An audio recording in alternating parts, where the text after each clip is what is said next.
Graça e paz do Senhor Jesus, igreja.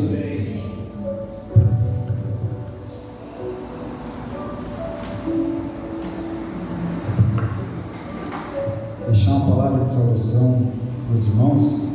Quem quiser acompanhar, está lá no livro de Apocalipse. Apocalipse 5. Eu já dei essa palavra uma vez, mas é como o pastor me comentou comigo uma vez, que a palavra é como a ovelha que está ruminando o pasto. Ela come o pasto, desce para o estômago, depois volta para a boca e volta a ruminar. Então a palavra tem que ser assim com a gente. Deus diz que a gente tem que meditar na palavra dele de dia e de noite, né? Então a gente lê, medita, e o Senhor conversa conosco, e cada vez que Ele conversa conosco através da palavra, Ele vai nos dando mais esclarecimento. Por isso eu estou voltando nessa palavra hoje. Apocalipse 5, versículo 1. E vi na destra do que estava assentado sobre o trono um livro, escrito por dentro e por fora, selado com 7 selos. E vi um anjo forte bradando com grande voz: quem é digno de abrir o livro e de desatar os seus selos? E ninguém no céu, nem na terra, nem debaixo da terra podia abrir o livro, nem olhar para ele. E eu chorava muito, porque ninguém fora achado digno de abrir o livro, nem de o ler, nem de olhar para ele. E disse-me um dos anciões: não chores, eis aqui o leão da tribo de Judá, a raiz de Davi, que venceu para abrir o livro e desatar os seus 7 selos.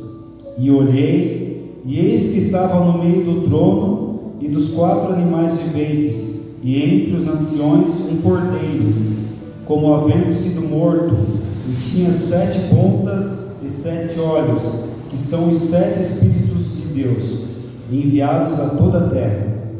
E veio e tomou o livro da destra do que estava assentado no trono.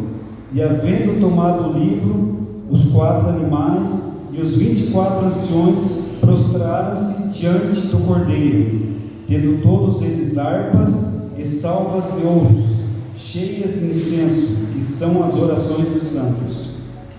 E cantavam um novo cântico, dizendo: digno és de tomar o livro e de abrir os seus selos, porque foste morto e com o teu sangue compraste para Deus homens de toda a tribo, e língua, e povo, e nação.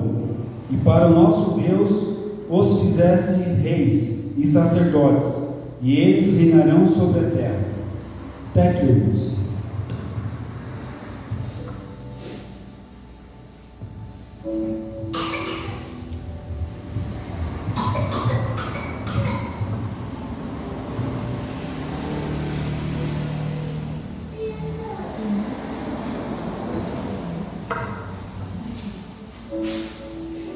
Deus é amor, irmãos. Deus é amor, Deus é maravilhoso, Deus é misericordioso. E nós, não sendo merecedores, Ele ainda permitiu que o apóstolo João visse o que ainda está por vir, né? E nessa palavra aqui, o único que é digno de abrir os selos é Jesus Cristo, porque Ele veio à terra como homem, Ele se destituiu da sua glória no céu, Ele abdicou dos seus poderes de Deus e veio à terra para fazer a vontade do Pai. Só que antes de Jesus vir à terra para fazer a vontade do Pai, o homem ele tinha comunhão com Deus. Deus falava diretamente com os homens, né? Primeiro com Adão, até que Adão pecou e foi expulso do paraíso, e as outras demais gerações que foram se seguindo, o pecado na terra ele veio aumentando. Conforme a humanidade crescia, o pecado ia se alastrando, não somente em quantidade, mas também em agravando, digamos assim. Tanto é que Deus enviou o dilúvio, e somente Noé e a sua família foi salva de toda aquela geração. Somente eles foram salvos. E após a descendência de Noé, conforme as gerações iam crescendo, iam se multiplicando e se espalhando pela terra, o homem também tornou a pecar. E eu estava pensando assim, quanto mais distante a gente está de Deus, mais perto do pecado a gente fica. E quanto mais distante a gente se torna dos sacerdotes que Deus colocou na terra, mais perto do pecado a gente fica. Deus deixou os seus sacerdotes para que eles sejam a luz de Cristo aqui na terra, para direcionar o caminho no qual nós devemos seguir. Então veio o dilúvio, e Deus renovou a aliança com os homens, mas o homem tornou a pecar, e pela história foi indo até que chegou Sodoma e Gomorra. Tem alguns estudos que dizem que os sodomitas eram um povo cruel. Eles atacavam os viajantes que passavam ali na região, seja homens, mulheres, meninos, estrupavam, roubavam, matavam e jogavam os corpos pelas ruas. E em Sodoma e Gomorra, o pecado ele estava tão terrível que já não tinha mais salvação. O pecado, irmãos, Deus abomina o pecado. Ele ama o pecador. Ele tem misericórdia pelo pecador que se arrepende, confessa e deixa. Mas ele abomina o pecado. Tudo isso, irmãos, fede as narinas de Deus. E Deus manda juízo, porque Ele é juízo. Ele salva o justo, mas o pecador, irmão, aquele que não se arrepende, o destino dele é o lago de fogo. Então foi para isso que Deus mandou seu Filho Jesus Cristo, para nos salvar, irmãos, porque por nós mesmos nós não temos condições, e é somente pela misericórdia e a graça de Deus que nós podemos ser salvos. Aleluia.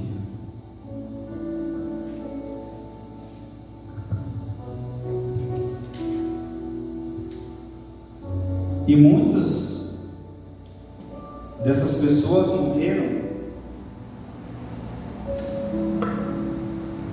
que nem viram. Eu já passei por várias enchentes na minha casa, na minha antiga casa, e quando a água vem, irmãos, é muito rápido, você não vê. Muitas pessoas foram pegas de surpresa, morreram soterradas, asfixiadas, e elas não tiveram tempo de se arrepender. E nós temos tempo de arrepender agora, enquanto há o sopro de vida, porque depois, irmãos, não há mais salvação. No inferno não vai ter nenhuma oração que será escutada. Quem for para o inferno vai clamar, vai chorar, mas Deus não vai ouvir, porque Ele está dando todas as oportunidades para a gente se arrepender agora. Amém, irmãos? Então, a minha palavra é essa: que a gente se arrepende, que a gente busque o único verdadeiro Salvador, Jesus Cristo, enquanto é tempo. Amém, igreja? Amém. Queridos, deixa eu pegar aqui meus bolsos.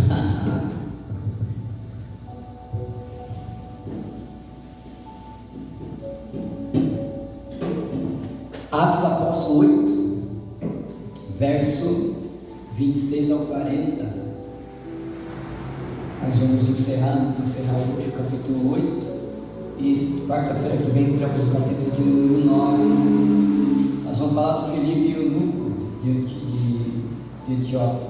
Etíope. Obrigado, Senhor Deus. Atos Apóstolos, capítulo 8, do verso 26, nós vamos ler até o 40.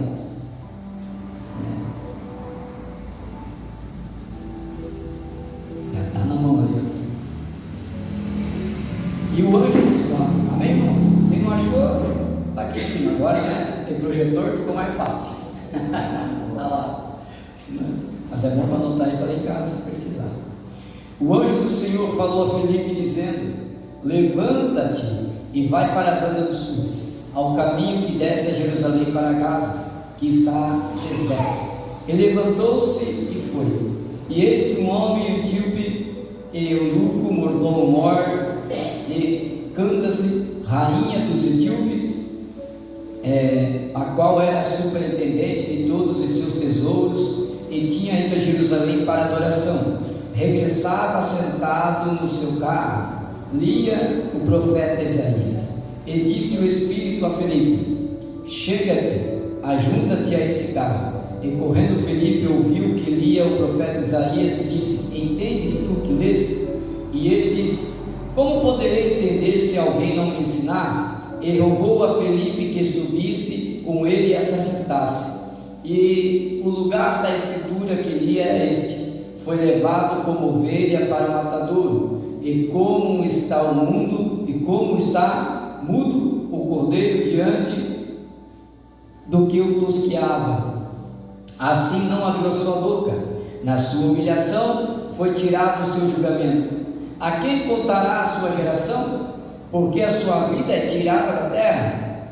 E respondendo o eunuco a Filipe, disse: rogo-te, de quem diz isso o profeta? De si mesmo ou de algum outro? Então Filipe, abrindo a boca, começou nesta escritura, denunciando a Jesus. E indo eles caminhando, chegaram ao pé de alguma água. E disse o eunuco: eis aqui a água, o que me impede de ser batizado? E disse Filipe: é lícito, se crês de todo o coração. E respondendo ele disse: creio que Jesus Cristo é o Filho de Deus.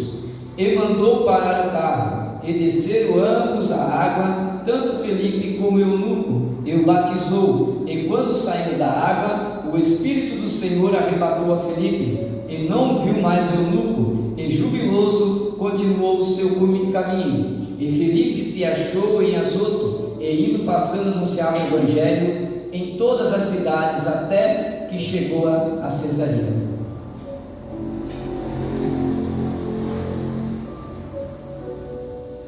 A gente falou sobre o evangelista Filipe. Filipe é um dos apóstolos, porém ele não é considerado apóstolo, é considerado evangelista. Uma coisa que a gente aprendeu com a religião, né? Nós aprendemos como? Primeiro você é o quê? Primeiro você é auxiliar, depois você é diácono, auxiliar, é diácono, depois de diácono a gente vai presbítero, depois de presbítero você vai a evangelista, e depois de evangelista você vai a pastor, e se continuar vira semideus, né? E assim vai. A gente, como eu vou dar só uma pincelada aqui, presbitério e diaconato não é eclesiastia, é bíblico isso, é bíblico, tá?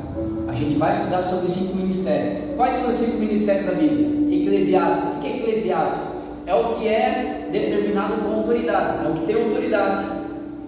Então qual que é? O primeiro é o mestre. São 5 ministérios. Mestre, que é o que tem autoridade para ensinar com autoridade. Segundo é o pastor, ele tem autoridade sobre a igreja. Terceiro é o evangelista. O evangelista, ele é um cara que sempre está na rua, sempre está fazendo alguma coisa lá fora, ele sempre está inventando alguma coisa na igreja para atrair o povo. Ele usa iscas, né, para atrair. Quando é que eu sei que naquela igreja só tem o evangelista e não tem um mestre para ensinar, não tem um pastor para pastorear? Ele é evangelista. Todo dia tem uma faixa diferente na frente da casa, na frente da igreja, com campanhas diferentes.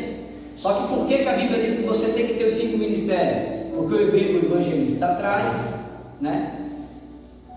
O mestre ensina, o pastor pastoreia e o profeta não aponta juízo, mas ele aponta a solução. A Bíblia diz que não havendo profecia, o povo se corrompe. Então os 5 ministérios, de novo: mestre, pastor, evangelista, profeta e apóstolo. O apóstolo é aquele que vai abrir a mensagem, é o mensageiro, é o que abre porta. Apóstolo é o que abre portas, é o que vai e abre o trabalho. Hoje, o que é o apóstolo hoje? É o missionário, né? O missionário, ele vai, abre porta, estrutura. Então um ministério saudável, ele tem que ter os 5 ministérios. Se o ministério tiver só pastor, vai dar ruim. Por quê? Porque o pastor, ele não tem o hábito de ensinar, ele tem o hábito de pastorear. Então ele precisa de um camarada para ensinar. Se não tiver lá o evangelista, o pastor vai sofrer, porque não é o chamado dele que está indo na rua. Então é por isso que às vezes a gente vê igrejas que não saem para fora. Por quê? Porque naquele ambiente ele não tem um evangelista, não tem, a igreja está cortada pela metade. Então, e tem igrejas que não tem profecia. Por quê? Porque não tem um profeta. E o profeta não é aquele que vem para apontar pecado, é aquele que vem mostrar duas coisas: juízo e solução. Toda vez que o profeta na Bíblia se manifesta, ele vem trazer juízo, mas ele vem trazer a solução. Qual que é a solução? Arrependei-vos, se conserta, que daí o Senhor vai mostrar o caminho para vocês. Quando a vez que você tem uma profecia que não tem solução, é carne, porque o profeta verdadeiro, ele mostra o problema, mas ele também mostra a solução. Você já não viu assim, quanto problema já deu, irmãos, né? Que às vezes a pessoa fala, que nesse púlpito tem pecado. E tem mesmo, irmão. Eu pequei um monte hoje. Quem que não pecou hoje? Quem que é perfeito? Não, a gente é falho, tem pecado. Mas quando as pessoas falam de pecado de blasfemar, pecado que é blasfêmia, pecado pesado, a pessoa, quando ela fala, ela tem que dizer ela tem que falar o milagre, tem que falar o santo. Porque Deus não é Deus de confusão. Se tem pecado, beleza, então quem que pecou? Quem que é? Agora, porque for jogar é fácil, irmão, não tem alguém pecado. Isso é meninice. Deus não é Deus. Toda vez que você vai ver Atos Apóstolos, o apóstolo, a gente vai entrar capítulo 9 a partir de quarta-feira, já vai mudar a atmosfera da leitura, já vai mudar para outra parte. Você vai ver o apóstolo Paulo revelando, mostrando o problema, mas dando solução. Deus usa ele em profecia. Você até aqui vê, até o capítulo 8, nós estamos vendo os apóstolos sendo dirigidos pelo Espírito Santo. Pedro falando com Ananias e Safira, através do Espírito Santo, eles morreram. Mas você não viu ele profetizar ainda. Até aqui eles não profetizaram. Agora o apóstolo Paulo vai profetizar bastante. Você vai ver ele vendo o problema e dando a solução, né? Diaconato e presbitério. O que é então, irmão Fabiano? Diaconato e presbitério, ele não é título de, como é que eu posso dizer para vocês? Ele não tem aquela autoridade sobre pessoas, mas não é que é autoridade, ele é o cara que representa.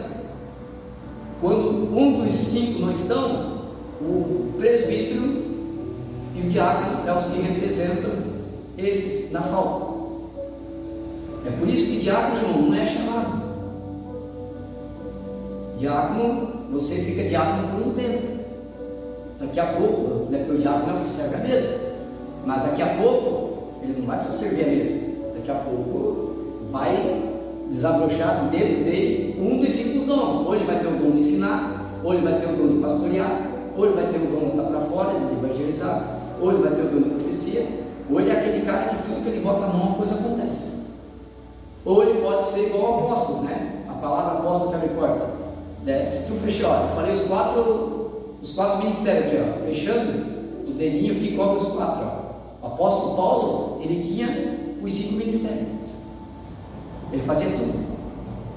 Ele ensinava, pastoreava, evangelizava, profetizava e havia trabalho do ano passado. E edificava e ia embora. Depois só através de cartas. E o presbítero?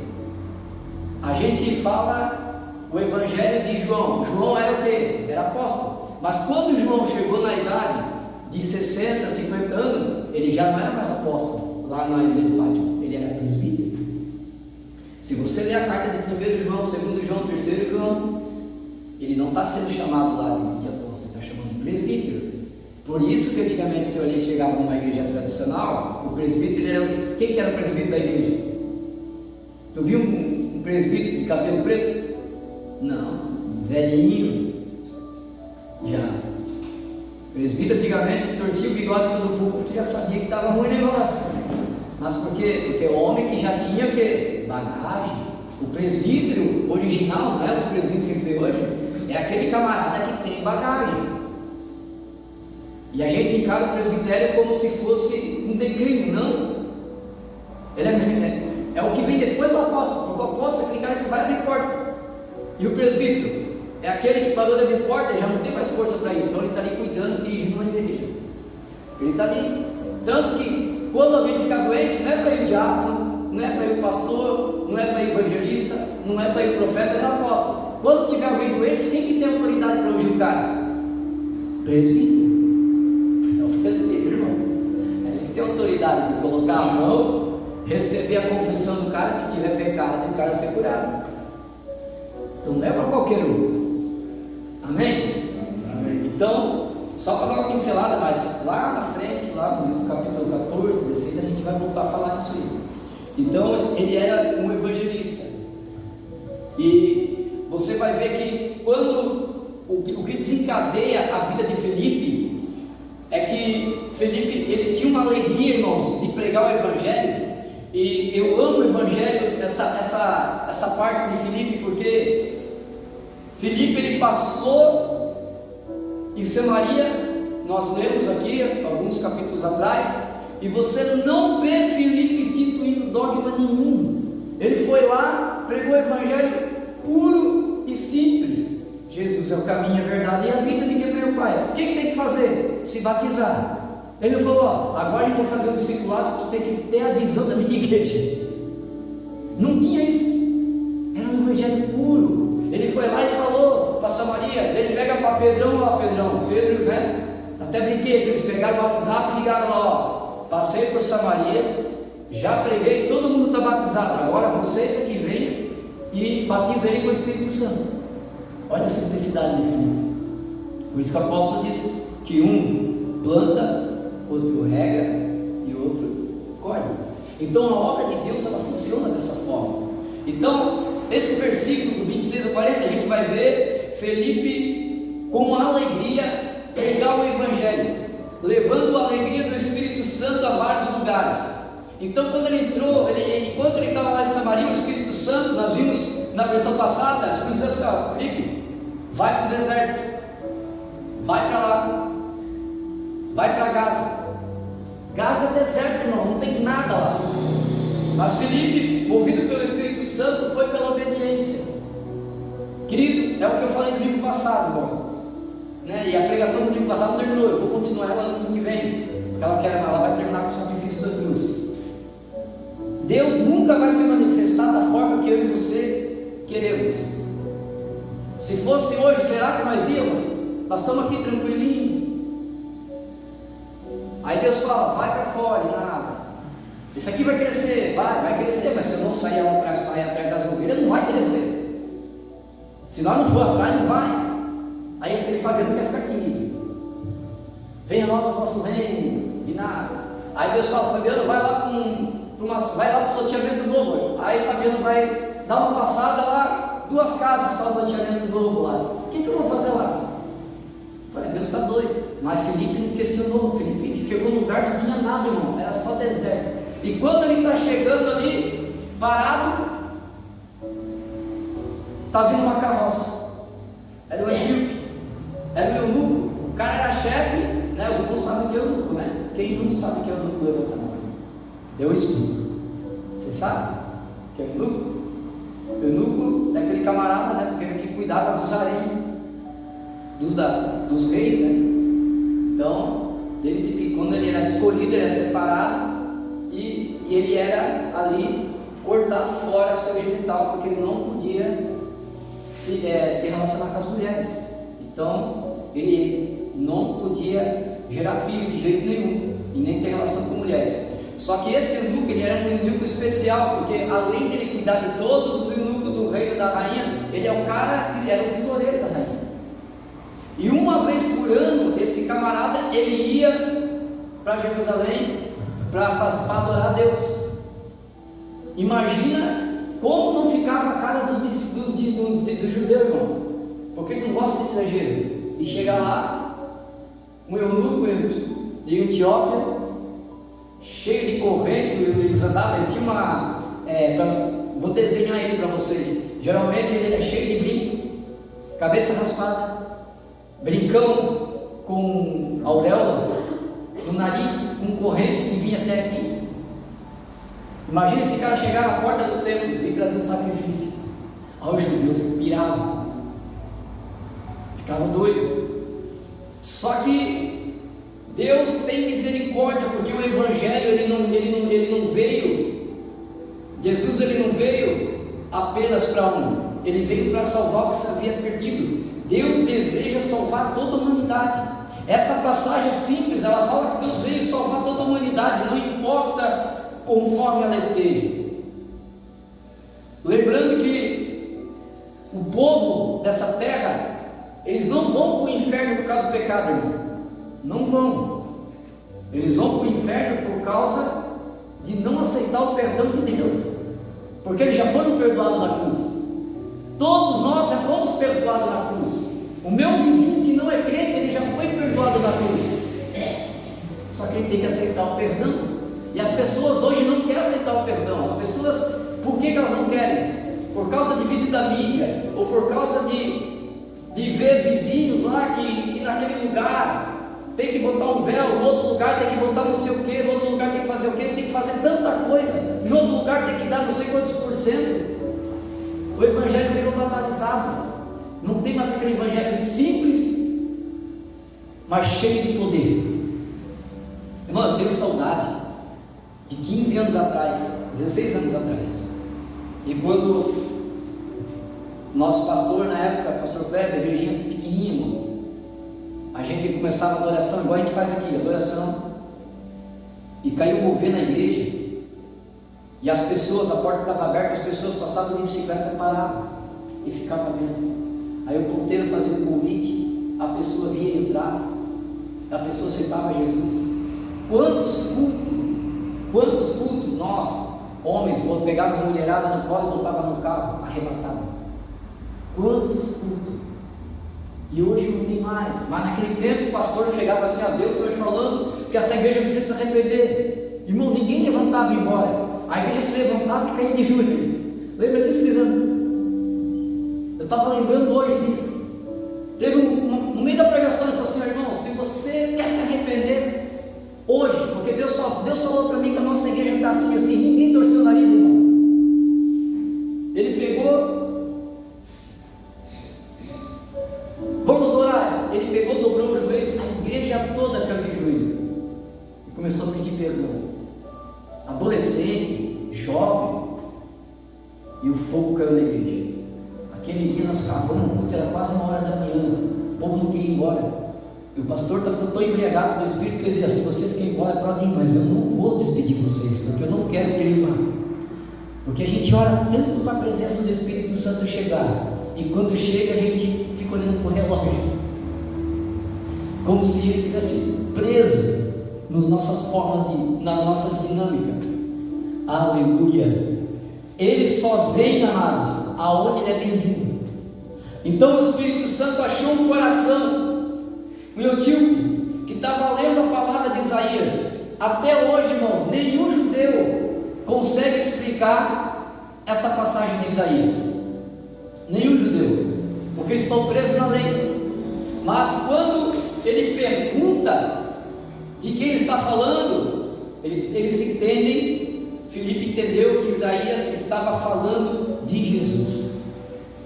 Então o etíope, ele era de outra raça, ele considerado pela pátria dos judeus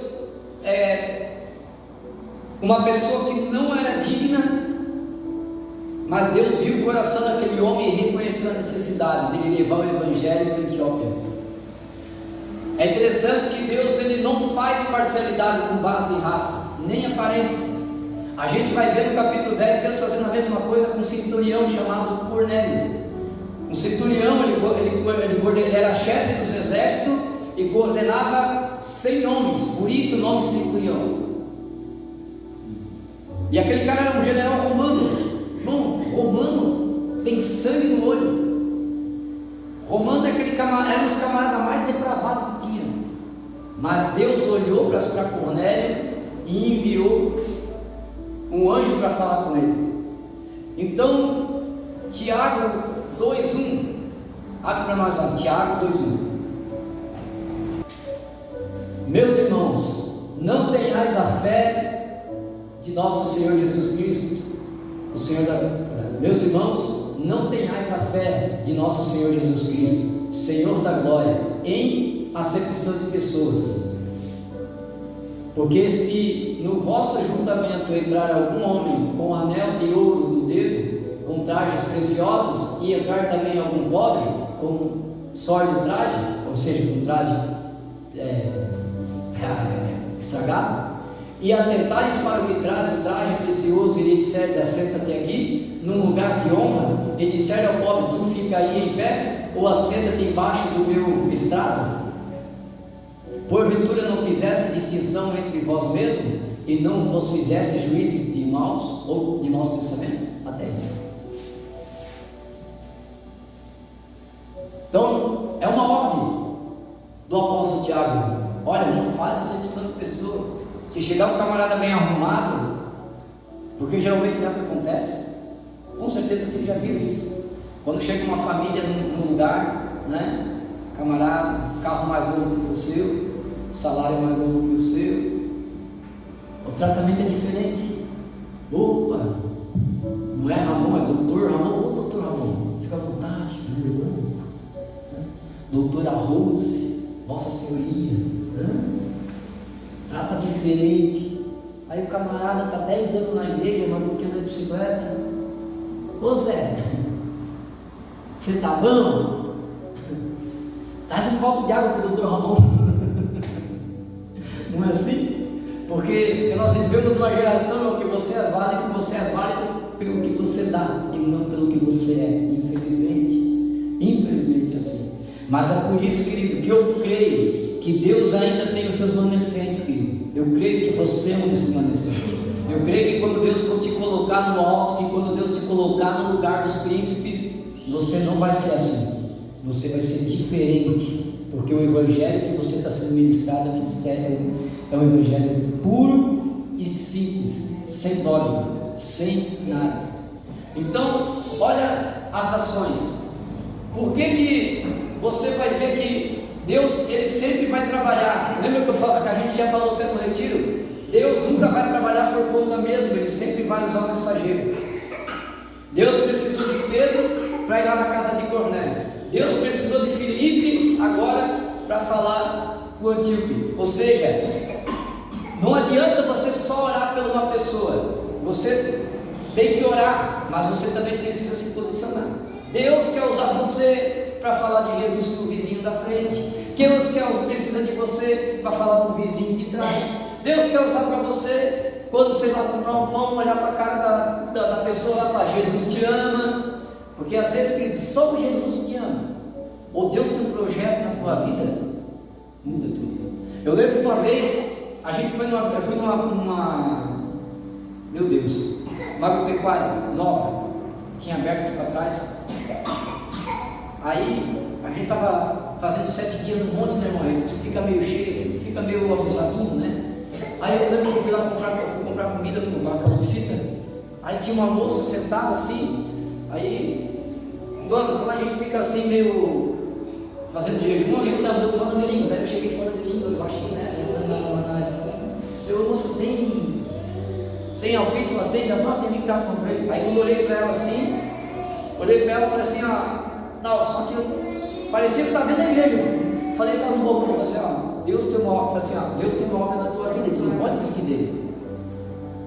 Não pode desistir, fica firme, porque se você não ficar firme, como é que os teus vão vir? Você quer tanto que os teus venham, aquela mulher não consegue entender. começou a tremer, começou a chorar. Eu falei, agora não foi agora. O negócio ficou feio, você chega alguém, vê a mulher chorando, deve explicar que fosse de porco na tomada, né? Está assaltando a mulher. É meio perigoso isso. Mas eu falei, no cartão, né? Quanto que deu tanto? Assim, só encostei lá, passou lá o dinheiro, peguei e fui embora. Foi uma palavra simples. É uma palavra simples. Deus se manifesta na simplicidade. Deus precisa que você seja o agente de milagres dele. Então, como que o Espírito Santo vai identificar uma pessoa que tem o coração voltado para ele? Qual era o sentimento daquele homem? Primeiro, ele estava lendo Bíblia. Querido, quanto mais vontade, pastor, me dói a cabeça, irmão, luta, ora, porque o inimigo está trabalhando na tua mente. Você precisa ler a palavra, você precisa passar tempo com a palavra, porque é a palavra que transforma, é a palavra que cura, é a palavra que dá direção. Não é a oração, não é. Nós vivemos uma geração, irmão, que quer profecia de culto. Enquanto a palavra está falando com ela, não, mas ela quer que o camarada aponte o dedo e diz: eis aqui o Senhor. Não, a palavra é a profecia perfeita.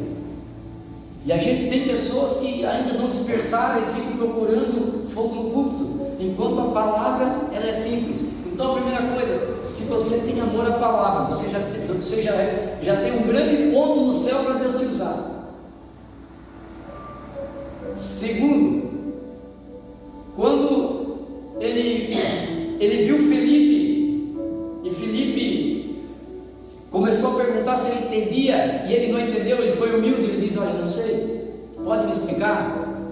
Segundo característica de um homem que Deus, ou do homem de uma mulher que Deus tem compromisso com ela, é humilde. Porque, querido, nós nunca vamos saber tudo, nunca. Então a gente precisa andar com pessoas que saibam mais que nós, porque se eu andar com pessoas que saibam menos que eu não vou progredir em nada. E isso vale para tudo. Se eu estou numa roda de amizade, que naquelas amizades só eu sou o que mais ganha, você não vai ganhar mais, porque você tem que andar com pessoas que ganham mais que você, para você aprender com elas, como elas chegaram. A mesma coisa da palavra. Se nós ficar presos aqui, só nós aqui, vamos ficar só nós aqui, só nós vai para o céu, as igrejas lá estão tudo erradas, é assim que falam, cada um defende a sua verdade. Não, querido, o evangelho ele é coletivo. Eu preciso andar com quem está lá fora. Se tiver alguém que sabe mais que eu tenho que encostar nesse cara, eu tenho que encostar nessa pessoa, porque se ele prega, eu preciso aprender isso aí, porque a palavra vem pelo ouvir a palavra de Deus. Então, quando você anda com uma pessoa que é mais ousada, que é mais usada, você vai aprender com ela, e isso vem a somar você. Só que hoje, irmão, a gente tem uma dificuldade de trocar, parece que tem vergonha de falar, né? Às vezes a pessoa tem vergonha de perguntar: pastor, isso aqui é assim? Não tem vergonha, não pode falar. Se a gente não sabe, a gente vai correr atrás para passar para as pessoas. Então, o evangelho é assim, a gente vai fazendo alianças com outros pastores, com outras igrejas que sabem mais que nós, para que a gente possa, porque o corpo é assim, o pé, ele sabe para onde vai, só que o pé não sabe aonde se apoiar, a mão sabe.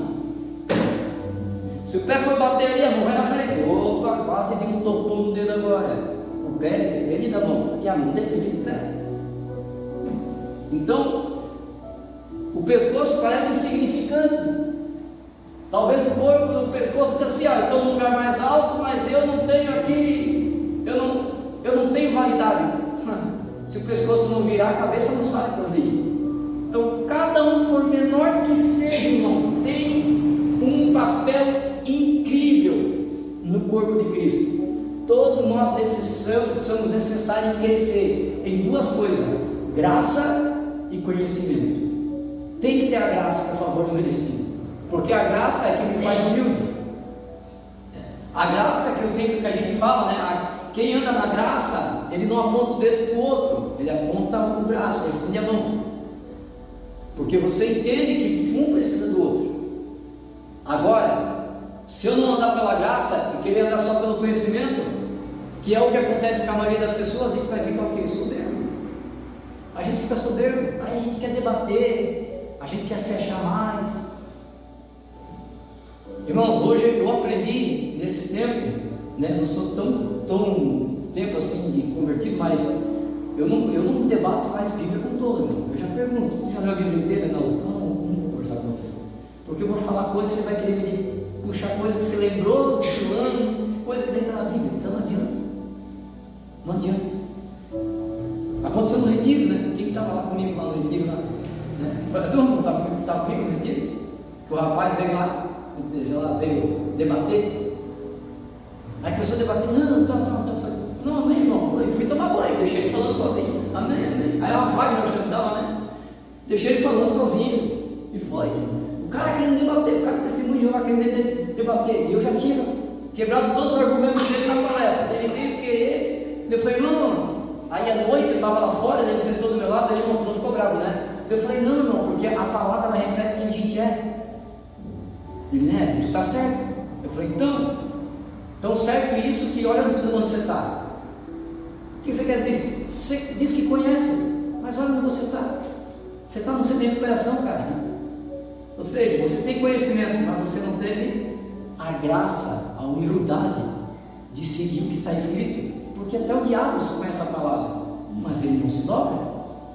E eu tenho que entender que eu tenho que estar aberto para o novo. Eu tenho que estar aberto, porque a Bíblia diz que a palavra, igual o diabo, você falou aqui, a palavra se renova todos os dias. Então tu pode ler o mesmo versículo 30 vezes, 30 dias. Todo dia você vai tirar alguma coisa diferente dela, porque ela se renova. E se ela se renova, logo vai vir algo novo. Então eu não posso ficar pegado no passado, querido.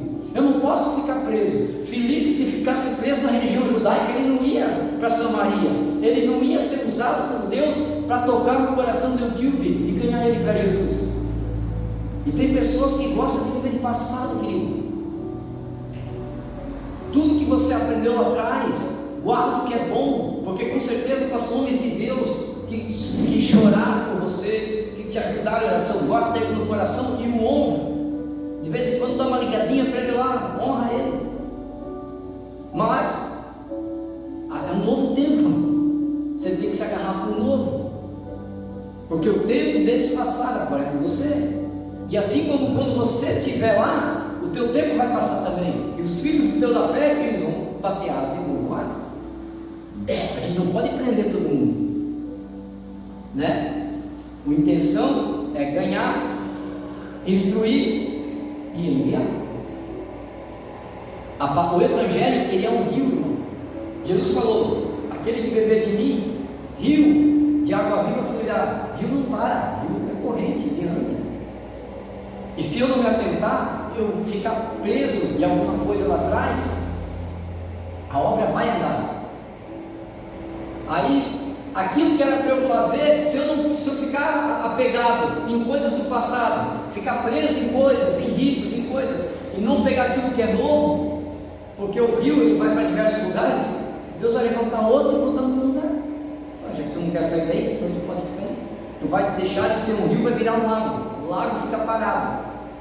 Irmão, lago parado, você sabe o que cria.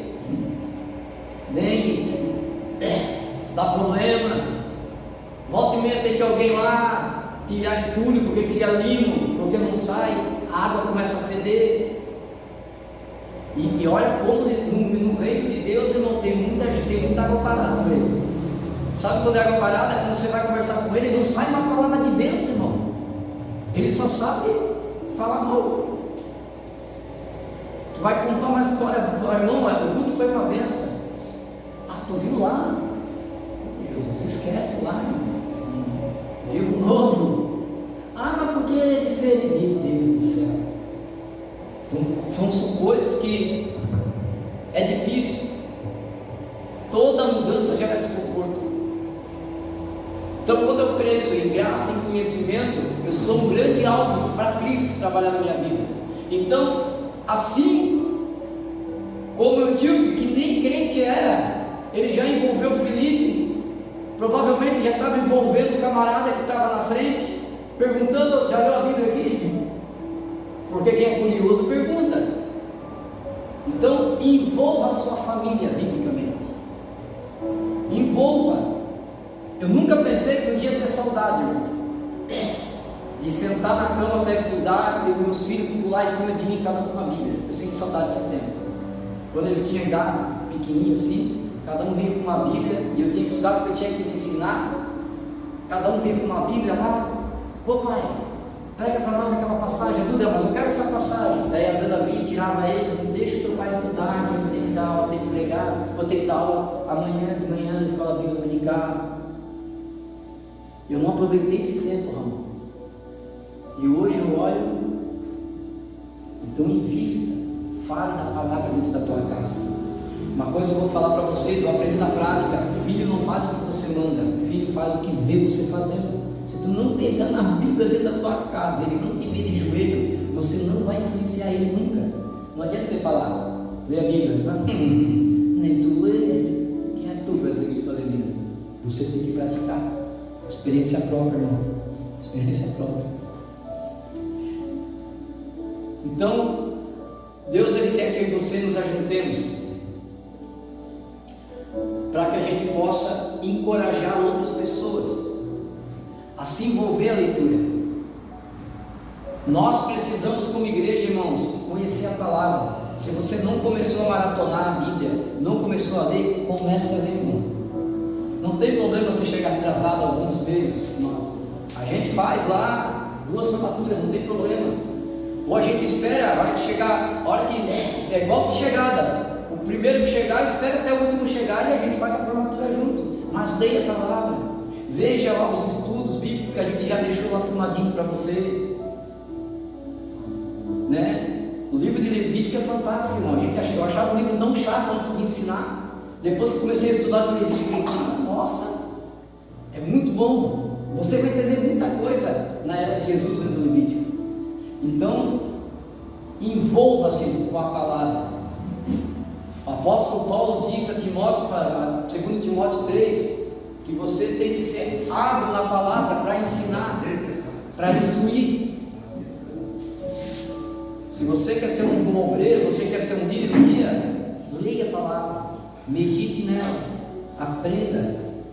Não aprenda pela metade. Um pastor fez algo que até quase escandalizou a igreja, não sei se vocês viram. Ele chegou na igreja de terno e gravata até aqui, mas daqui para baixo ele veio de bermuda e chinelo. Tu viu isso? Aí ele chegou no púlpito e falou assim: ué, por que vocês estão escandalizados? Assim são vocês. Vocês são crentes daqui para cima, daqui para baixo vocês não são crentes. Aí o pessoal vai entender, assim, ó, assim é um crente que não lê Bíblia, só conhece aquilo que lhe interessa. Porque se eu chegar no espelho, eu só vou enxergar daqui para cima, daqui para baixo eu não sei. Então hoje eu estou refletindo o que vocês são. Quebrou a igreja. Uma igreja tem que ser escandalizada, porque o pastor estava de bermudinho, né? Mas estava de gravata, bonitinho. Ele falou: assim a pessoa, ela não se completa como cristão, ela é cristão pela metade. Porque se eu não leio, como é que eu vou entender, como é que eu vou seguir aquilo que eu não sei? E a gente vai seguir por escalas. E é por isso, irmãos, que tem tantas igrejas com dogmas, que se a pessoa lesse a Bíblia, vê que não precisaria dos dogmas. E a gente ficava preso, perdendo tempo e experiências com o Espírito Santo, porque nós acreditávamos na graça, mas vivíamos na lei, com medo. Se eu fizer isso, eu não vou para o céu. Se eu fazer isso, Deus não se agrada. E a gente fica com tanto medo de não se agradar, né? De agradar a Deus. Então, o que a gente pode aprender com o encontro de Filipe com o eunuco? Olha que interessante. Malaquias 3,16 revela que aqueles que temiam a Deus se envolviam em discussões sobre a palavra. Você vai ver, quiser abrir aí, Malaquias, antes de Mateus. MT. Último livro do Antigo Testamento. 3,16. Então aqueles que temeram ao Senhor falaram frequentemente um ao outro, e ao Senhor atentou e ouviu. E um memorial foi escrito diante dele, para que os que temeram ao Senhor e para os que se lembraram do seu nome. Eles falavam entre eles oralmente, irmão, não tinha Bíblia. A palavra era passada de boca em boca, para ficar registrado no coração. Então, o cumprimento dessa profecia era o mistério do povo judeu. Filipe, ele então ensinou sobre Jesus, enfatizando a morte e a ressurreição. Então, a mensagem inclui Jesus no seu papel como Salvador. Aí, quando ele aprende sobre salvação, ele pergunta: eu entendi, o que me impede de se batizar? Interessante que Isaías 53, do 7 ao 8, não fala de batismo. Não fala, só fala que a gente leu que vai vir o Salvador, que foi como ovelha muda ao matadouro, foi muda, foi julgada, não teve seu julgamento, porque ele foi roubado do julgamento, ele foi com Jesus. Jesus foi julgado na calada da noite, sem ter juiz, injustamente, né? Não falou nada contra os seus tosqueadores, e não fala de batismo, mas ele entendeu, e ele faz a pergunta, em Atos 8, 36, 38, ele pergunta: eu vejo que ali tem água, o que me impede de ser batizado? Ele já sabia que ele tinha que ser batizado, e ele diz: olha, isso aqui é interessante, irmão. Filipe conhecia a vida do etíope, sim ou não? Não. Ele não sabia nem que era um etíope, irmão. Ele sabia que era um camarada que estava numa carroça ali. Ele não perguntou. Deus não falou para ele: ó, está vindo um etíope lá. Não, ele não sabia quem era. A Bíblia registra, porque depois na conversa ele descobre quem é, mas até então ele não sabia. E ele pergunta, e ele começa a falar sobre Jesus, e eles, quando ele entende, tu pode ler do 26 ao 40, não tem condição nenhuma. Ele não perguntou nada, não perguntou se ele era casado, se ele já tinha passado por 5 casamentos, não perguntou se ele bebia, se ele fumava, nada. Ele só perguntou: não, eu creio. Daí ele falou assim: o que eu tenho que fazer para ser batizado? Você tem que crer que Jesus morreu, ressuscitou dos mortos e se arrepender dos seus pecados. Eu me arrependo. Precisou fazer discipulado? Não. Só que nós temos que inventar um discipulado para dar uma jantinha para Jesus, porque a gente quer ajudar as pessoas que estão em torno. Olha, os fariseus faziam isso. Jesus falou: raça de hipócrita, vocês não querem entrar e não querem deixar o povo entrar. Mas a religião ela faz isso. Não, agora tem que fazer o discipulado, né? A gente tem o nosso discipulado aqui na igreja também. Só que o nosso discipulado não tem nada a ver com condições. A gente tem que desintoxicar quem vem de lá. Porque senão o cara vai chegar aqui, vai ver as irmãs de calça. Ah, não, vou ficar nessa igreja. Eu tenho que desintoxicar o cara do discipulado. Vai ver a irmã com cabelo. Você ainda cortou o cabelo? Teve uma que olhou para a Lisandra hoje. Já desviou. A Lisandra desviou 2 com o cabelo já. Eu estou falando sério. Por causa do cabelo. Porque a pessoa, ela lê a parte de a mesma 4 versículos abaixo, que fala que o cabelo tem que ser crescido. 4 versículos acima diz que julgue a igreja se a mulher deve cortar o cabelo ou não. Ué, se a igreja que julga, é pecado? Não, a igreja que decide. Porque a igreja não tem poder para decidir o que é pecado ou não. Só quem tem poder para dizer o que é pecado ou não é Deus e a palavra. O apóstolo não está dizendo: olha, é pecado, tem que cortar. Aí quando a Bíblia fala, quando ele continua dizendo assim: ó, que importa, quem quiser deixar, importa é deixar o cabelo crescido. Se alguém quiser contender quanto a isso, nós, a igreja de Deus, não temos esse costume. Qual o costume? Deixar o cabelo comprido? Não, tem que contender, de fazer contenda. É só. Ou seja, o mesmo versículo que eles usam para dizer que o cabelo é comprido, que eu usava, depois eu fui ler, porque a gente só lia o que era posto na mesa, mas não estudava. Não, Fabiano, esse aqui, ó, tu tem que passar lá, porque ele tem que ser doutrina. Eu falei: mas peraí, 3 versículos acima diz que a igreja que decide. Então, se eu decido, irmão, pode cortar o cabelo, porque se diz que eu posso decidir. Religiosidade, mas infelizmente. E é interessante, irmão, que a gente está quase um ano, e eu bato contra religioso todo dia nesse público. Mas quando a gente menos espera, se manifesta um que eu achava que não era. Vai fazer o quê? Então, o batismo nada mais é que o noivado, que a gente falou, né? Ele entendeu e ele já quis compromisso. Então aquele camarada saiu dali. Quando ele desceu as águas, Deus arrebatou Filipe. Por quê? Porque a missão estava pronta. Às vezes, querido, na obra, a gente quer dar continuidade naquilo que Deus não mandou você botar a mão, e você vai se frustrar com isso. Tem coisas que você é para ir até um tanto, depois ali tu sossega, deixa Deus trabalhar. Só que a gente não, a gente vai dar continuidade. Não, mas eu quero continuar, mas eu não quero continuar, né? Essa semana uma pessoa ligou para mim triste. Ô pastor, eu conversei com essa pessoa uma vez só por rede social. E essa pessoa ligou triste, pastor, olha para mim. Eu falei, por que, mano? Estou fechando a igreja, estou com uma dor no coração. Aí fez um vídeo mostrando para mim a igreja, como é. Meu pastor, estou triste. Eu falei, mas por que está fechando? É porque aumentou o aluguel e o dízimo não dá para manter. Aí eu disse para ele, olha, você tem que estar quanto tempo aí? 12 anos. Eu falei, pô, mas 12 anos na mesma sala. Eu falei, mas então não é o diabo, não é Deus que está metendo o pé para não fechar mesmo. Não, porque a gente se apega a alguns jargões evangélicos. Porta que Deus abre, o diabo não fecha. Não, irmão.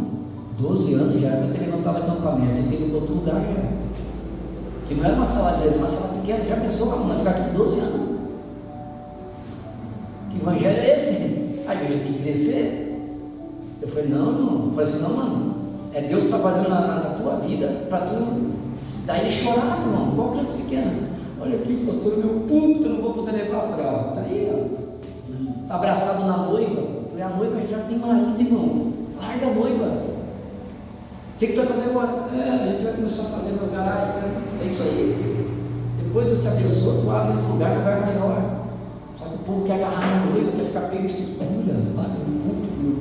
Não, querido. A obra é de Deus. E a obra de Deus ela tem que andar, ela tem que fluir. Tem que fluir. Deus me livre de ficar 12 anos preso aqui dentro.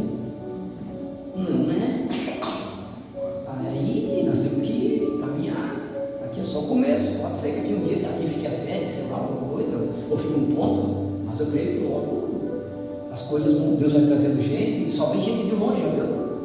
Né? Tem mais uma família que vem congregar em nós, só que mora lá na escolinha. Eu falei para o meu irmão, tu tem certeza? É longe? Aí ele falou, depois que eu falei para ele que vinha gente de Nova Brasília, ele ficou corajoso. Não, mas tem gente que vem de Nova Brasília, outro vem de Araquari. Eu falei, tu que sabe? Também desviado. Tem um casal que eu conheci no trabalho, que eu invitei para ver. É? Olha. Então, pô, Deus vai enviando gente assim, irmão. E é aquilo que Deus falou para nós, ó. Vocês vão trabalhar com gente destruída pelo homem, pela religião, e vão ganhar muitas almas na rua. Então vai vir muita gente que está quebrada, que está parada. É normal. Só que, meu Deus, ficar preso 12 anos no lugar. Então, o que nós aprendemos? Que o Senhor quer usar você como eu e você como agente. Você coloca de pé? 9:10 já. O Senhor está comigo. Querido, seja ousado. Guarda essa palavra no coração. Ousadia, seja ousado. Não perca a oportunidade de falar de Jesus. Pode ser com um camarada que está trabalhando no teu lado.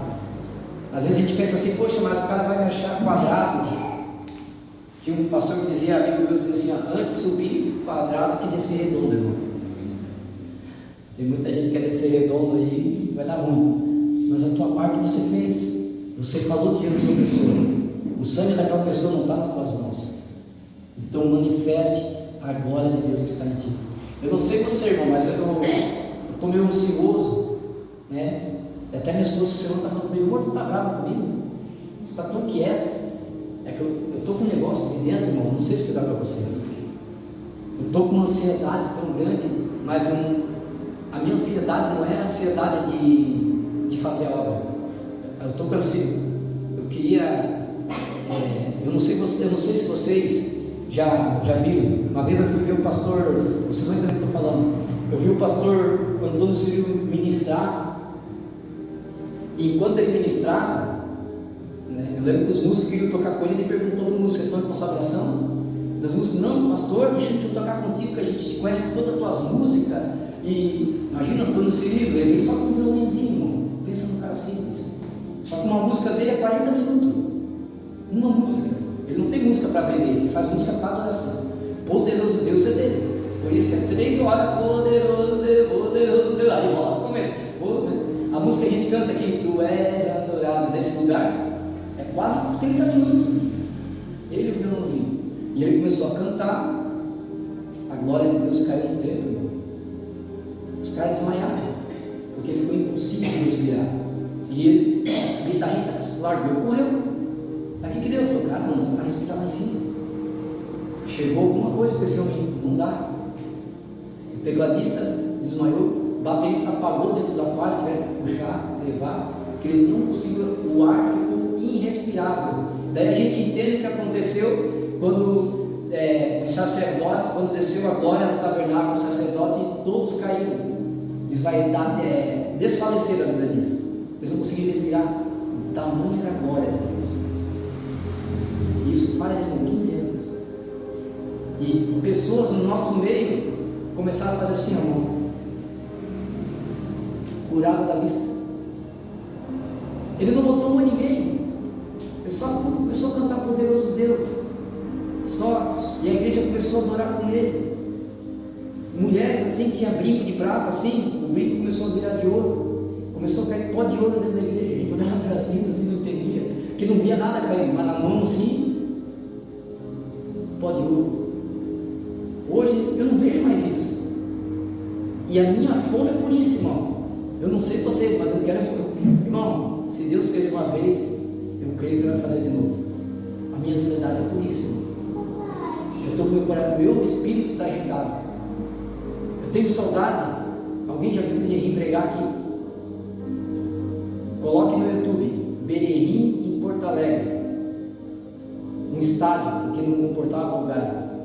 Pensa no Berehim. O Berehim, ele chega, ele não prega nada, irmão. Pensa no nome ruim para pregar. Fábio, americano, ele fala, um cara traduzindo, uma pregação chata.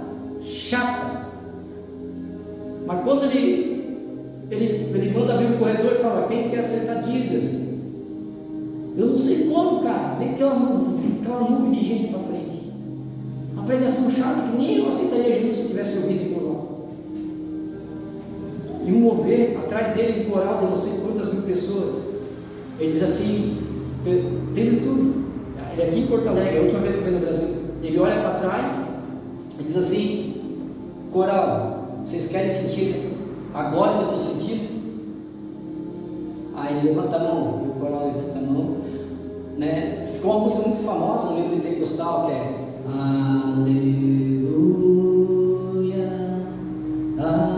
essa música é o coral do Berehim. E ele diz assim, ó: receba, irmão, mais de 50 mil pessoas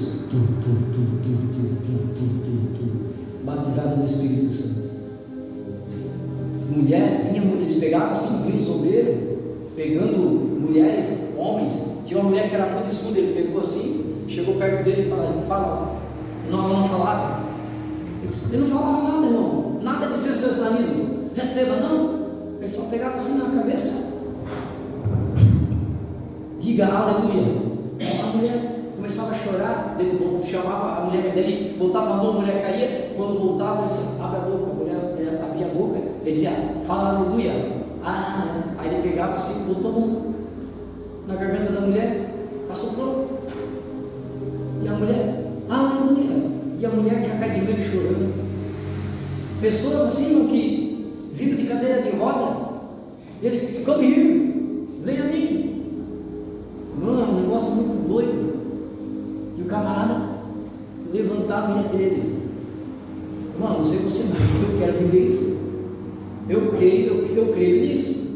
A Bíblia diz que o Evangelho ele é poder. É por isso que a gente está orando. Por isso que eu botei igreja de jejum, fazendo corrente de oração essa semana. Irmão, eu quero viver isso. Eu não sei como, mas vamos viver isso. Eu corro e estou orando para isso. Eu falei, Senhor, eu não saí, tu não me tirasse de um lugar que estava dando certo para ter um ministério frio. Eu quero um ministério. Eu quero ser um ministério. Assim, prodígios e sinais. Né? Amém? Vamos orar. Meu Deus, fecha teus olhos, querido. Senhor Deus Pai Todo-Poderoso, eu quero te agradecer, Senhor, por essa palavra. Eu quero te agradecer, Senhor. Pai, levanta em nosso meio Filipes, homem cheio de alegria, que não vê dificuldade em fazer a obra. Homem, Senhor, que não tem problema, Senhor, não vê dificuldade, passa todo problema e não desanima, Senhor. Filipes, Senhor, que te honrem. Filipes, que te adorem, Senhor, porque se eles honrarem a Ti, automaticamente vai estar honrando, Senhor, os seus líderes, vão estar honrando sua família, vão estar honrando a sua casa. Em nome de Jesus, Senhor, desperta em nós um amor pela Tua palavra, desperta em nós um amor pela Tua graça, pela Tua glória, e mais pela Tua presença e pelo Teu mover, Senhor. É o que nós te pedimos em nome de Jesus. Amém. Fica nas Tuas mãos. Senhor, dê uma noite abençoada, leve em segurança, guarda-nos, Senhor, no dia de amanhã, nesse resto de semana, em nome de Jesus. Que o amor do Pai, a graça do Filho e a comunhão do Santo Espírito estejam convosco. A igreja diz: amém. Se Deus é por nós, quem será contra nós? Ninguém. Juntos somos mais fortes. Deus abençoe.